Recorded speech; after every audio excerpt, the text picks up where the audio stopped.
Big Mike here with Hayes Entertainment. today's episode. We got Canucks prospect Jett Woo. If you like what we're doing, hit that subscribe button. Let's go. This guy's a beauty. If you're looking for a mug, perhaps a hoodie, head on over to IOnlyTouchGreatness.com. Hey, I'm Jett Woo with the Vancouver Canucks, and I'm on I Only Touch Greatness podcast.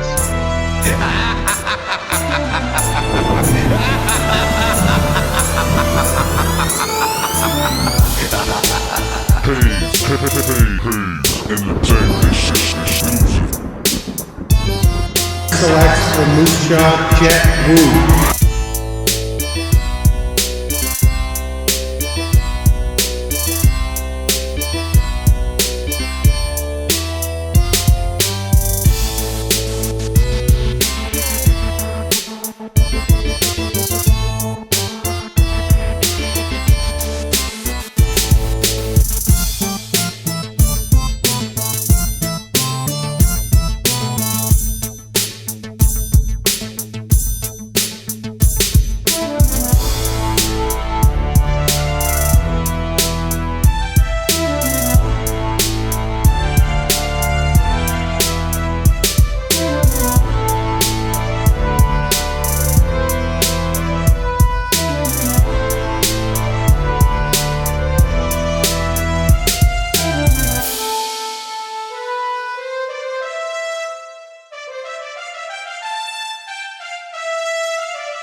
Hey, Jett.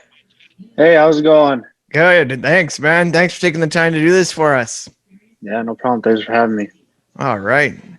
I'm Ryan, by the way, which we've met, and you've also met Big Mike a few times when you come out to the games.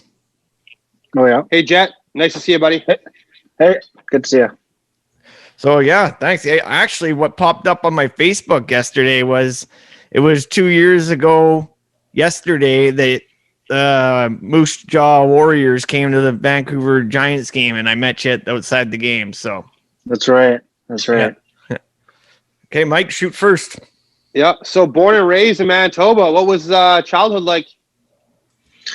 It was pretty good. I think it was just mostly like every other kid, growing up and, the early practices and I had my dad as my coach for a few seasons growing up. So that was good. And he taught me kind of everything that he learned when he was in junior. So, no, it's kind of just like every other kid.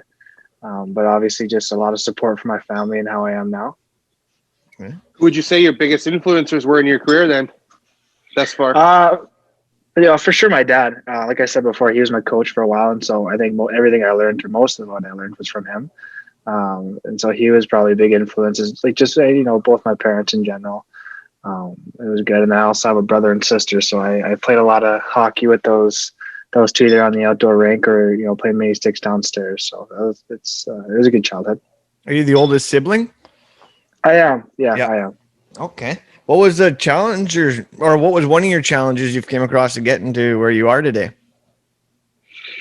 I think there's a lot. I can't really think of one right now, but I think just, obviously going through junior as a 16-year-old, kind of trying to find my way in that league. Had some great coaches and good teammates. And I think just having that support along the way kind of made it a lot easier. Okay. Any nickname, and what's your favorite jersey number?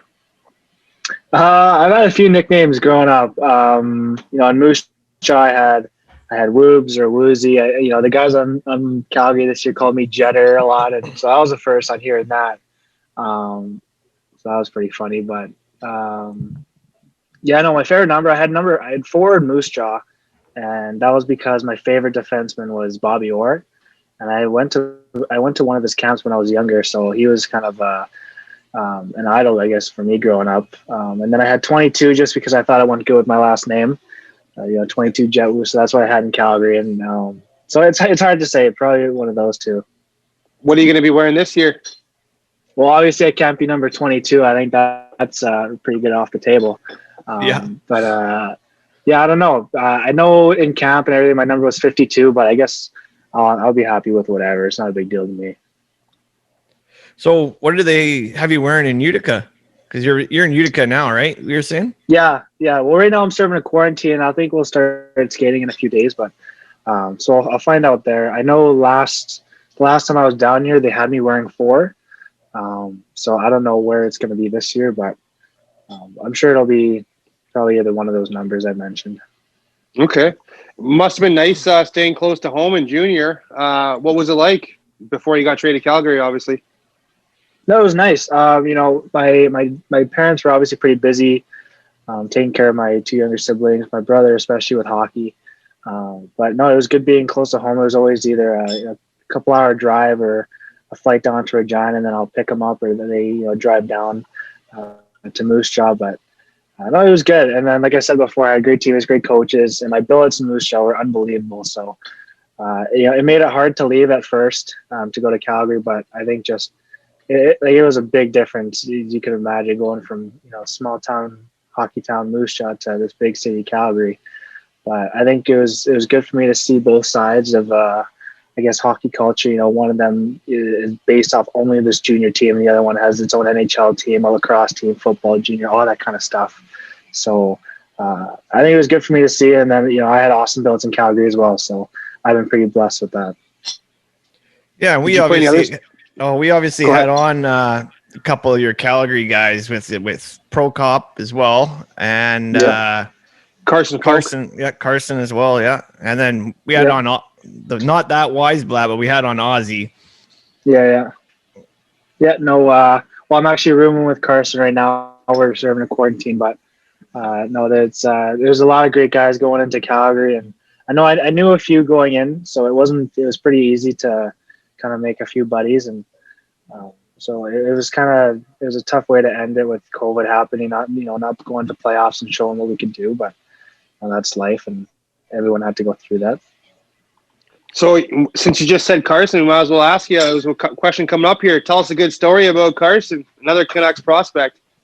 Oh, there's a lot of good stories I can tell you about Carson. I don't know how many he want me to tell, but no, I've known since we were, I don't know how old. Pretty young. We played the Junior Olympics. Yeah. So it was.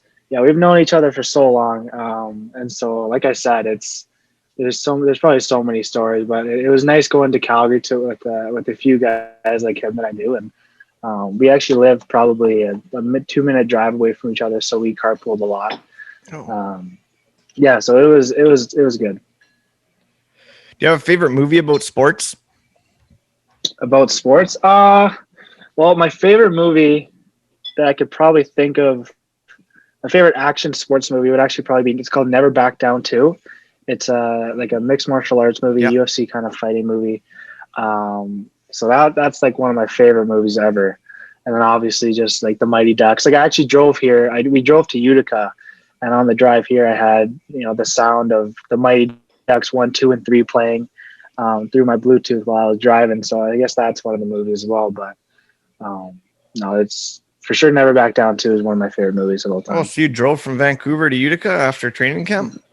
No, well, I flew from Vancouver to Winnipeg, and then spent a little bit of time at home, and then I drove from Winnipeg to Utica here. It took about 2 days or so. Oh wow. Drive. Crazy. Who do you mirror your game after or try and play like? Well, I think, for sure growing up, I loved Shea Weber. He was my favorite defenseman in the league. And so growing up, I always tried to model my game after him, playing, strong defensively, playing gritty in our own zone, just being kind of a threat to play against, making players scared to play against them. And then, obviously his leadership style and him wearing the C in a few different places. And I really modeled myself after him, and I think going into the Western Hockey League, getting a few more games and a few more years in that league, I tried to kind of build my offense a little bit and trying to, add on to where I thought I was, missing a little bit. So I don't really know who I'd be right now. I'm just trying to, try to round out my game, I guess you could say. What's a couple of reasons you like being a part of the team sport? Well, I think probably the biggest thing that I realize now is the friendships afterwards, and the stories and who are in your life afterwards. I know there's teammates that I grew up playing Timbits with that I still you follow on Instagram or talk to them or live on your street or those kind of stuff. And it's just you'll talk to someone 20 years down the road or whatever it is, and you always say it's a small hockey world kind of thing. And the amount of times I've met people because of hockey or met someone that knows someone because of hockey. It's funny how that is. So I think that's probably the best part about playing a team sport. One comparison I always have with you, I feel, is Kevin BX. I feel like you guys play a very similar game.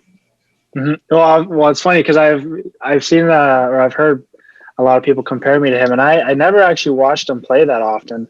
Maybe it's because I was too young, or I never really watched hockey till I got a little bit older. But I've seen a couple of his highlights. It's funny you say that because I do kind of see a little bit of that.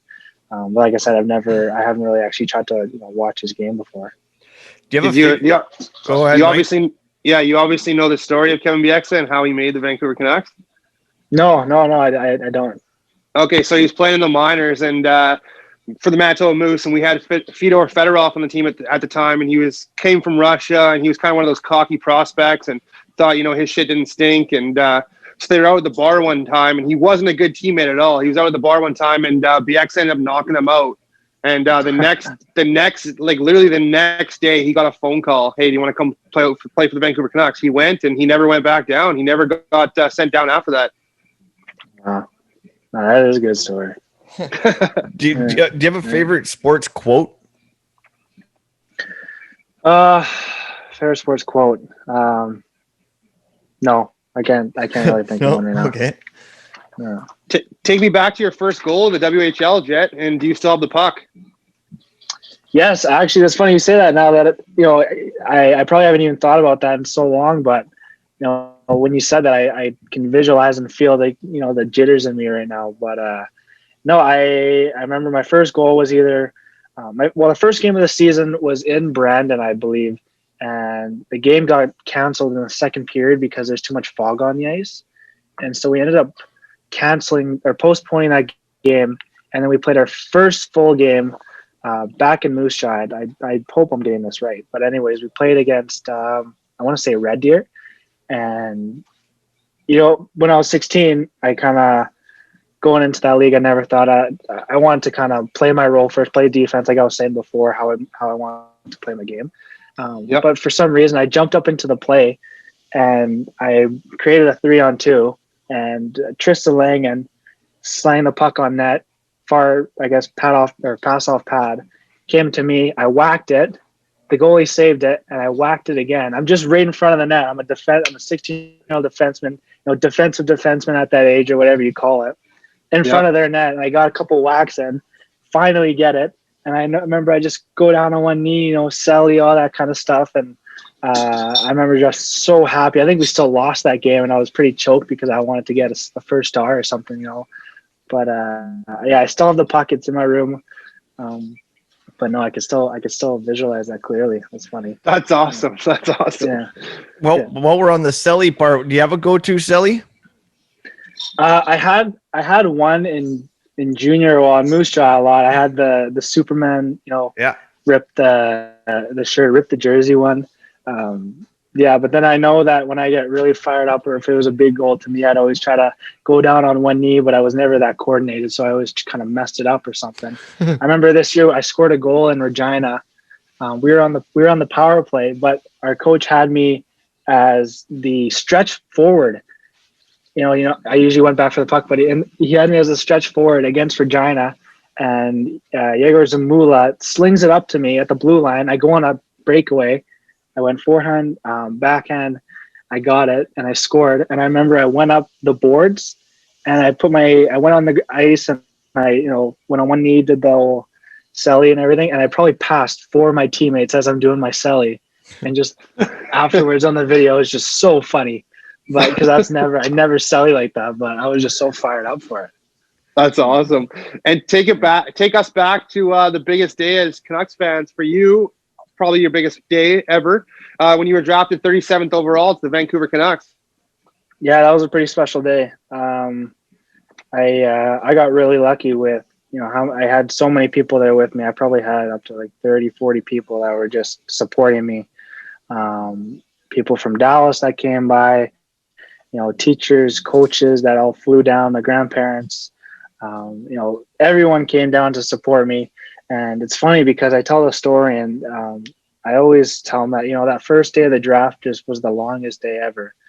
Because where I thought I was going to go was, late first, kind of early second, but I was always kind of, as that, I always wanted to go in that, first round kind of thing, but I remember that day felt so long, and I remember I felt so bad afterwards, thinking I, let down all those people that were watching me. And, I just thought, it's, everything happens for a reason, I prayed that night and I thought, what, this is, something good's going to happen. Don't worry. Keep your head up. And the next day got up, went to the draft early. I got drafted pretty early that second day. And man, it was the best feeling of my life. It was so worth it. And it's hilarious. I think it was Jared McIsaac. He got drafted 36 to Detroit. And so I was so happy and fired up for him. I stood up, like clapping, excited for him. Sit down, like goosebumps. So happy that one of my best buddies got drafted. And then when Vancouver was up, I didn't even realize they were up. Like I was just so happy for my buddy. And then all of a sudden I hear, from the Moose Jaw Warriors, Jett Woo. I'm like, oh, geez. And then I like kind of look around. My parents start to stand up. Like, here, I guess this is it. I'm standing up. And I didn't even realize who drafted me until I got onto the floor and they gave me the jersey.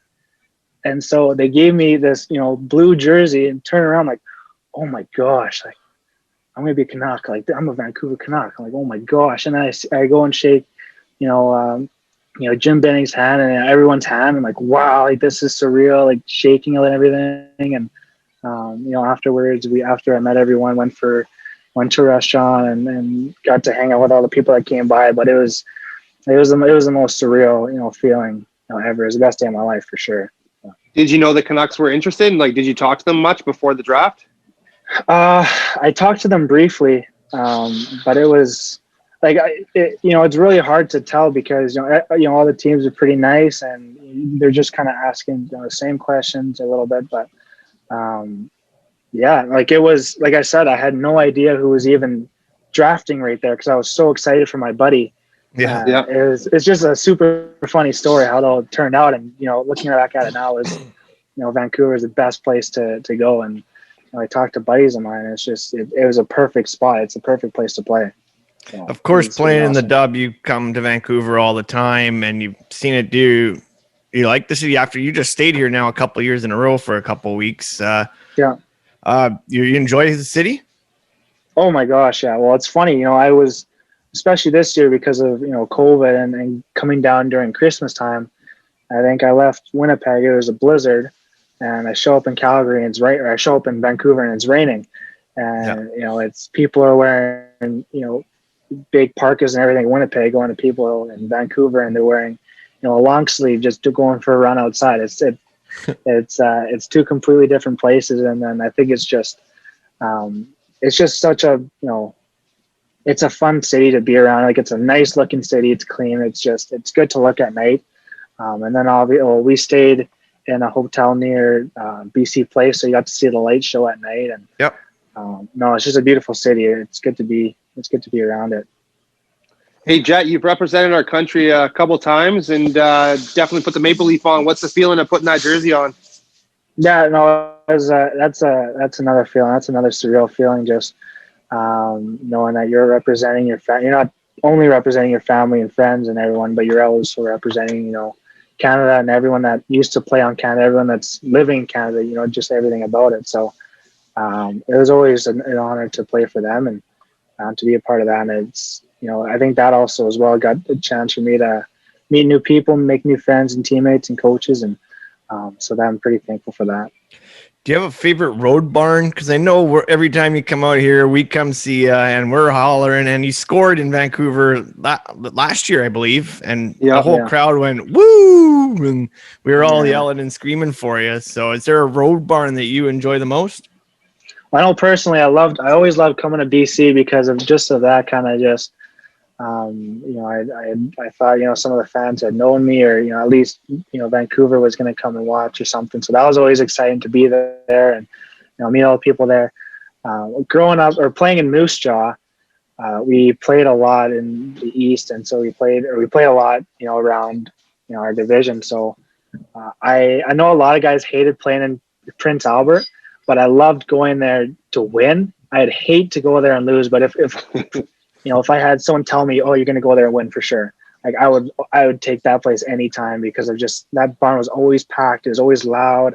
You know, fans are always booing you and, you know, hating on you. So that's a fun place to win in. But man, it sucks if you lose. So how's it going so far in Utica? Have you been able to explore it all and go around, and are you missing your Timmies yet? Or well, it's funny you say that. We drove out. On the 17th, and we actually I saw a few Tim Hortons on the way here, like in the States. So I didn't know that, but saw a few of them. And then, but no, we've been in quarantine this is our second day. So the first time we got in, before we got out of the car, we kind of drove around a little bit. I came here 2 years ago for a few days, and so I got to see the rink in the city a little bit. But we got one more day of quarantine, and we can kind of start getting our feet under us, I guess. If you could sit down for dinner with anybody, dead or alive, who would it be? That's a good question. Well, that's hard to say. Superstar or anybody? Yeah, no, I don't know. I always go with Muhammad Ali. Okay. And I always go either Tupac or Hulk Hogan. Okay. Yeah, I don't know. Gee, that's a hard question. I don't want to say something and then, you know, we'll watch this video a couple of days later and think, oh, I could have done this. I could have said this person. So I'm gonna have to leave it blank. Yeah, I'm gonna have to leave it blank for now. But those guys that you said for sure are on the list. And I can't really think of one. All right. That's fair. That's fair. What are your goals for this upcoming season? Well, I think it's going to be a pretty shortened season. So I think just to learn as much as I can, I think, and just kind of build off of that and try to make, you know, the big league next year kind of thing. It's just, I got to try to do my part right now and learn as much as I can and buy into the system and what they teach. And I think if I do that, I think my personal game will develop even more. So just kind of, like I said, learn as much as I can and buy in. So is that what your goal is then next year? We want you on the team? Because I mean, I wanted you on the team this year, but well, well, if I could have chose to be on the team, you know, 2 years ago, I would have taken that. But it's just one of those things. I want to be able to. I don't want to just be able to play. I want to be able to be the best on the ice, and to make sure that no one can doubt that. So, you know, if that takes 1 year, 2 years, you know, I just want to be able to learn, like I said, and to grow my game as much as I can before I, you know, like I said. Was there one veteran that maybe took you under your wing during training camp? You know, I had a few people ask me that. You know, I went there and all the guys at camp are just, you know, amazing guys. You know, there's not one guy that was just, you know, a jerk or too hot or, you know, all that kind of stuff. Like, it was a great group of guys. And, you know, they all learned my name either before I got there or within the first day. So that was pretty awesome to say, you know, even, you know, when I was 19 and the young guy, you know, when I was 19 and going to Calgary or, you know, in Moose Jaw, and I was one of the older guys, I remember what it was like when I was 16 and, you know, how the guys treated me. So for those guys to treat a young guy like me, you know, going into camp was pretty cool. So I wouldn't probably say one guy is all the guys are pretty awesome there. Okay. Do you have any pregame meals or rituals? I always try to I always go chicken and some sort of pasta with a little Alfredo sauce. So, but I know this year I'll have my own apartment, so I'm gonna try to cook for myself. We'll see how that goes. So it could be it'll be interesting. Might have to make some modifications there. You might have to get Carson to cook. yeah, if he can. We'll see. Yeah. Any pregame rituals? I built up so many over the years of Moose Jaw. It's ridiculous. I started flipping cups and taping sticks only at certain times. When I was 17 and 18 on my way to the rink, it was my ritual to wave at one person on the street before I got to the arena. So I would literally try to wave at someone and let them see me. And if they didn't see me, I have to keep driving before I get to the rink. So it was so many rituals. It was crazy. So I just kind of decided to, whatever works. Like I'm just gonna try to keep it simple now. So I don't really have any right now, but like I said, I like that one. That one's a good one. Yeah. We haven't heard anything like that one. No.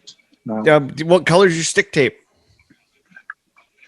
This year I changed it to black knob and black heel to toe, I guess. Yep. Yeah. What's your favorite Gatorade color? Oof. Probably the frost one, the white one. Okay. I love that one. Yeah. Mike, I'm gonna hit him with the draft question that we had there. Okay. If you were an animal, what would you be? If I was an animal, oof. What's the normal question? Probably a lion. Is that what most people say? A lot of times. Well, that's a good one. Maybe a gorilla. Yeah, that's another good one. We get that one a lot. Yeah, we've heard. Okay, I want to try to find something original. Yeah. Maybe. Yeah, I don't know, but yeah, I guess so. Gorilla? We hear a lot of. Okay, ask this one. I'll ask you this: what was the worst draft question you ever got? Well, I wouldn't say it was a question, but one team. I don't know how I got myself into it, but they kind of, I guess throughout the interview, I was pretty mellow and I was keeping my calm and answering every question pretty good and just being normal. And they kind of called me out and said, like, are you always this, relaxed? Do you ever, and then they kind of said something like, what do you do for fun? Like, do you ever show your emotion? Do you do tricks or anything? Do you do pranks kind of thing? And I'm kind of like, okay, well, I told them that I do magic tricks. I used to do magic tricks when I was younger, and they just called me out and said, okay, we'll do a magic trick for us. And I'm like, oh my gosh, like, I don't know. And so then I remember this one that I had learned like probably a month before I went to the draft or to the combine. It was one with a coin and I tried to hide it. So I ended up doing it and I did it perfect. And so I blew them away. Well, I don't know if I blew them away, but I did it right. But yeah, so an NHL team, it's funny because so now I can say an NHL team made me do a magic trick in front of them. Nice. It was ridiculous, but they made me do a magic trick. Like who asked 17-year-old to do a magic trick in front of them? Some of the most scary people in the industry. Just like a couple of general managers, as coach, like.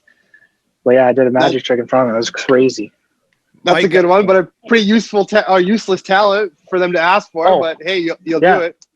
Yeah, well, then I think they tried to call me out, like I didn't know what I was doing, and I remember I left that interview. I was kind of in like a dress shirt with a jacket on, and I was soaked. I was sweaty. I was so scared. My hands were sweaty just because like, okay, I pulled it off, but I don't know, like I was just so scared.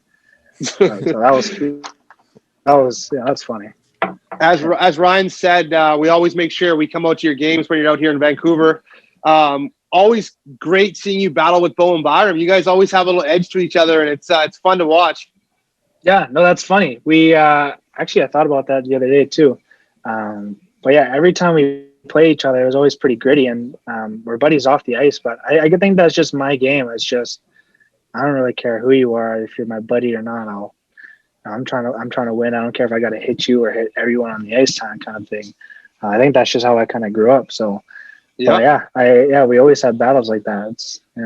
Yeah, that was for sure. I seen you guys going at it last year when you were in town here. I remember seeing it, and between you and him, those are our two interviews that we've chased and been dreaming the most about having. So Yeah. the Mike, what was that one other story that somebody told us from the draft? Like a draft question about the bar. Oh yeah. So if it's someone on your team's birthday, let's say it's Carson's birthday, and you guys are all out after a big win, half the team leaves the bar to go home to make curfew. Do you stay or do you go? Oh, I think I did hear this one. I think knowing me, I would probably try to get him out of there. I think, but no, I'd probably just have to. I don't know. That's a great question, but I remember getting something like that. Okay. But yeah, knowing me, I'd probably try to get him out of there, and then probably try to carry him or pull him out of there or something. Yeah. How did you feel your first camp, or not your first camp? Sorry. How did you feel your camp went this time, and what did you learn? I thought I played really well. I thought the things that I worked on during the season and things I worked on during lockdown on the outdoor rink and or stuff like that, or my training before everything got shut down, I think it showed a lot. I felt fast. I felt strong. Made the right plays, so that was good. And then, like I said before, I made a lot of relationships off the ice too with the team, and so that was good. So no, overall, I thought it was a really good camp, and I had a lot of fun doing it. Do they do like an exit interview when you're done with the training camp before they tell you where you're assigned to? So this year was kind of weird just because we had kind of that, I guess it was on the internet with like that COVID scare or whatever. So we ended up missing practice, and then we ended up not practicing the second day as well.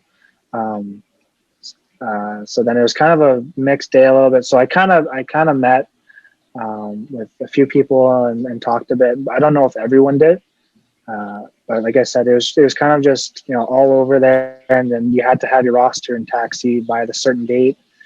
So it was kind of just a quick thing. Was there anything that they asked you to go work on? I think it was mostly just kind of like I said before, just learn as much as I can, get my games in, and learn to buy in, learn the system and how they play, learn what it's like to play against pros, because this will be my first year as pro. Yeah.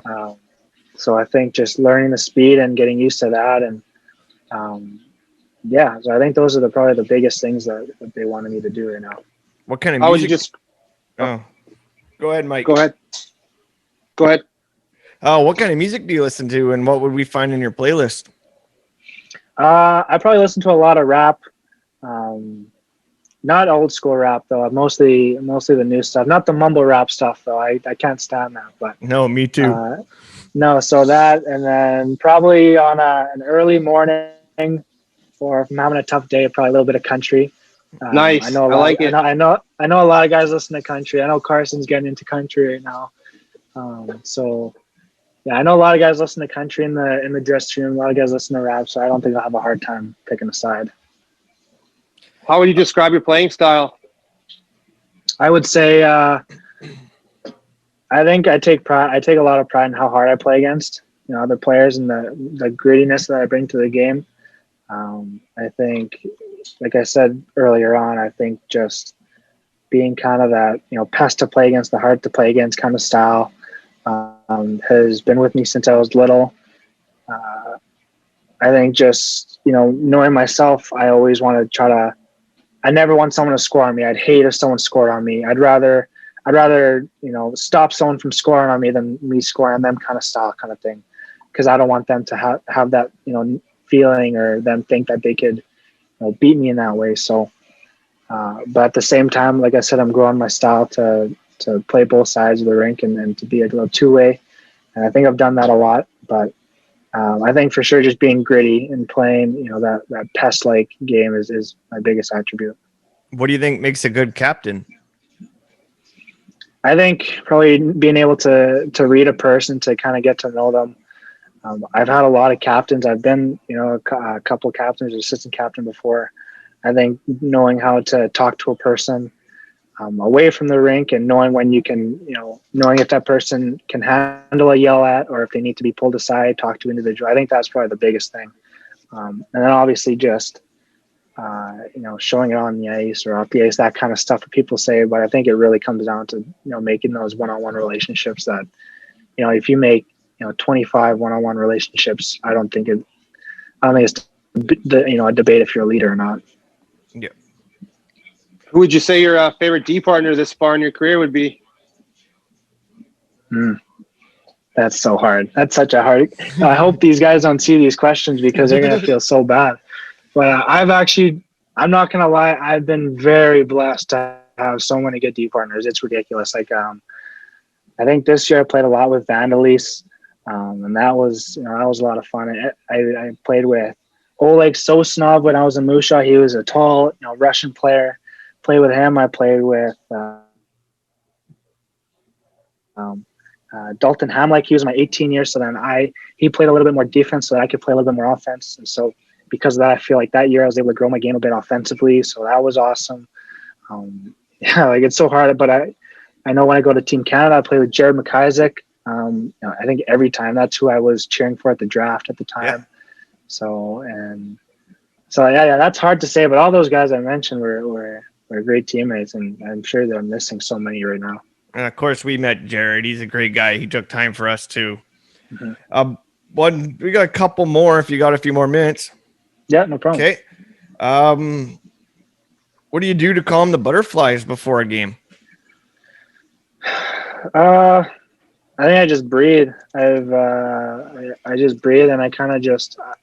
I'm not the type of person to kind of get too worked up or strict in a room. I think maybe if it's one of those games where you have to be, obviously have to be, but I think I'm pretty light. I don't joke around, but I'm pretty light. I talk to guys, so I think that's my way of getting the butterflies out, just to talk to the guys around the room. Okay, Mike. Hey Jett, hey Jett, when you get recognized by fans and they come up to you and ask you for an autograph, do you feel annoyed or do you enjoy doing it? No, I enjoy it. I think it's pretty cool.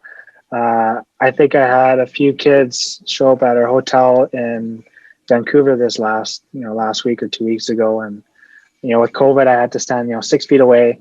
But I think it's just kind of cool. I think it was raining out too, so just to see those guys just come out even though it was raining. Obviously, I realized that they took the time and they sacrificed themselves to come and see me. So, I think that's pretty cool. Yeah, and you've always helped us when we've came to see it too. I mean, I got you one of your autographs on my wall in my kitchen right now. So yeah, sitting up there. It's actually, you signed it twice because it was one that had a whole bunch of collage pictures on it, and you went to go sign the one tiny little picture, but then I'm like, oh no, hang on, can you just do like the big picture? And then you signed it twice, so I might be one of the only people around with 2 Jett Woo autographs on the same picture. yeah. If you could play another sport, what would it be? Probably basketball. I know in the summer I have a basketball hoop in my house, and we had a kind of a flat driveway, so I shoot a lot of hoops with my brother and my dad. So probably that. Maybe if I was 5 or 6 or 7 inches taller, maybe that would have been the sport. But I just got to rely on my 3-point shot, I guess, if I was in the league. Yeah. Which I don't know is pretty reliable right now. No, I never did. No, I didn't. But yeah. What would you say your personal highlight so far would be, and maybe your personal low light? Like what do you mean by that? Like I'm guessing your highlight probably gonna be being drafted. Okay. And, okay. I see what you mean. Yep. No, I think for sure highlight would have been drafted, or even signed. I think that day that I was signed. Back in, I want to say it was March. It was actually the last game of the year when I was 18. So that was a pretty big day for me. Either one of those 2 days. Low light. That's a good question. I think my first, probably, that's hard to say. I know the first time where I could have been underage or at the World Juniors, I went to the summer camp and I played pretty well. I was in BC, I believe too, or Kelowna maybe. Yeah, it was Kelowna, BC, I think. I played really well, and then I didn't get the invite to the second camp, like the final kind of camp. And I think I was pretty disappointed because I knew I played really well. I knew I could have been there. But I think I used that to my advantage. I think I had a better second half because of it. So I think, if anything turned out well, I probably wouldn't regret that, because I think I learned a lot about myself and how I can play afterwards. Was that the World Juniors that was in Vancouver? Yeah. Yeah, because I had like one of those 28 game packs to the World Juniors, and I was livid when you weren't on the team, because being the Vancouver prospect, they should have had you there. Yeah, And maybe if they did, we wouldn't have been out in the quarterfinals. Yeah, I don't know. It was I know it was I watched every game. It was tough to see, and I had a lot of buddies on that team, so I was cheering for them. But yeah, no, it's that was probably one of the days. Yeah, and then being there when they scored on DiPietro there to end it, and the whole stadium knowing that he was a Canucks prospect, we all got behind him and were chanting his name. Yeah. How is he actually? When I was down there and I met you there last week, everybody had their masks on. I couldn't even tell. Was Carson actually there as well? No. Oh, okay. No, he wasn't. Yeah. Okay, so no, but Mikey's good though. Yeah, Mikey was good. He was really good in camp. He didn't get to play any games though, just because I think they wanted Holtby and Demmer to play as many games as they could. But he was looking pretty good. I always joked about it with him, because after the practice would end, I'd say to him, "Oh, I scored a few on you," kind of thing. But the only time I scored was when he wasn't looking. I was just kind of shooting the puck into the net afterwards, kind of thing. So no, he was really good at camp. It was Yeah, I heard he's a pretty funny dude. Yeah, no, he's a really good guy. So it's talking about signing being one of your highlights. Congratulations, Carson. I know you're in the room somewhere on signing last week. That's awesome, buddy. We're happy to have you. He just congratulated you on signing. Yeah, he says thanks. Yeah, good. Yeah, because we had him on about a month ago and he hadn't signed yet. So yeah. Hey, Jett, I just want to thank you so much. We're huge fans of yours. We always have been, and we can't wait to cheer you on for the rest of your career. We know you're going to be wearing our blue and green pretty soon here, and we can't wait to see it. No, thank you. Thanks for having me, guys. I want to get your jersey up here on my wall. Yeah, we can get that arranged. Yeah. Sweet. Thank you, Perfect. Jett, for doing this, man. Jett. We've been chasing you. You're a beauty. We've been trying to get a hold of you for a long time, and you're a great kid, and you've always been great to us. So we appreciate you a lot. Oh, thank you. No, thanks again for having me. And Jett, I know he's been in contact with you, but just let him know. We'll send you the newspaper article when it goes on live, like on theprovince.com. But then we can actually get you some hard copies if you want to give them to your family and stuff, because they're going to put a big article out for you. Okay, cool. Sounds good. All right. Okay, thanks Jett. Right. Thank you so much. All right, take care. See ya. Goodbye. Jett Woo! Yes, we did it. The man, the myth, the Jett Woo. The one we've been waiting for. What a beauty. He's such a nice great kid. Oh yeah, he's a beauty. He's a beauty. Yeah, he's always been nice to him every time we meet him. Oh yeah. Whew. Okay, guys, check this episode out. You don't want to miss it. Let's go.